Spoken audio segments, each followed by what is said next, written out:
Hi everybody. So I'm often asked the question, people hear me talking about canned lion hunting and they've been wanting to know what exactly is a canned lion hunt. Now there's many definitions flying out there, but in my opinion it's quite simple. Any lion that is hunted that has been emotionally confined or physically restrained is defined as a canned lion hunt. And by physical constraints, I mean the lion has not got the ability to evade the hunter.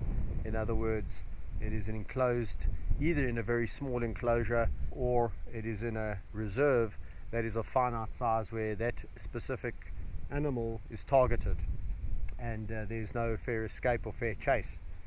And emotional constraints are simply a lion that has had all its needs looked after by a human being, i.e. food and water, or a lion that has been petted and hand raised, that simply sees people as beings that it should be acquainted with.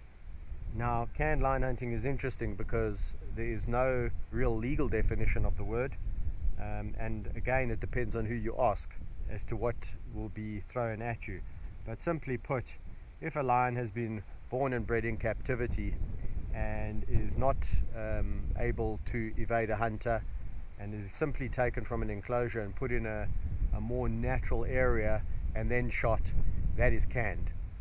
And if you look at where the origin of the word canned came from, it was really about talking about if something's in the can, it's a guarantee.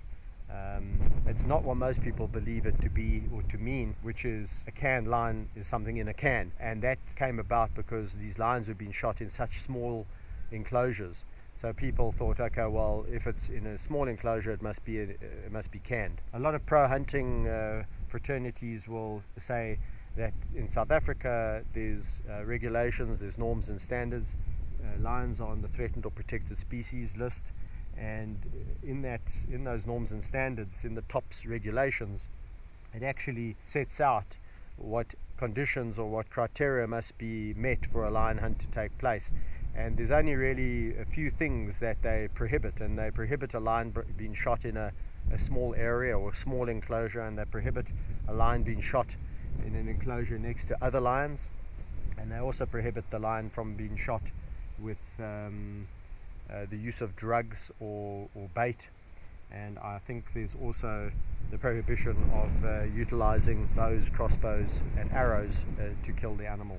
Beyond that, lions are really fair game, and this is where it becomes very murky, because what people can do is they can simply take a beautiful lion like Echo over here and say, right, I've sold it to the highest bidder, but I'm going to take her out of her enclosure, I'm going to put her in a bigger area, it's not adjacent to other lions, and lo and behold, miraculously, Echo becomes a lion legally hunted.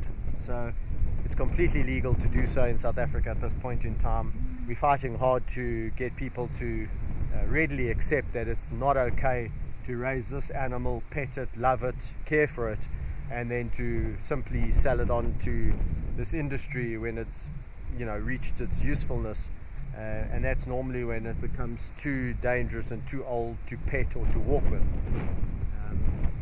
Then these lions are simply grown out, especially the males, so that their manes can get bigger and fuller, and then they're sent off to these places where they can be shot for their trophy. So if you feel as strongly about canned lion hunting as I do, then please share this video, spread awareness. I think the more people that are aware of what's going on, the better. And in fact, the people that are tell about it that had no clue what was going on are horrified. And I think that's the way to get the message across, is to tell people about what's going on in South Africa and to encourage people not to support this, because if there's outside pressure internationally, I think that's the only way we're going to be able to get the rules and regulations over here to change. So thanks again for watching the video, and please share it. Bye.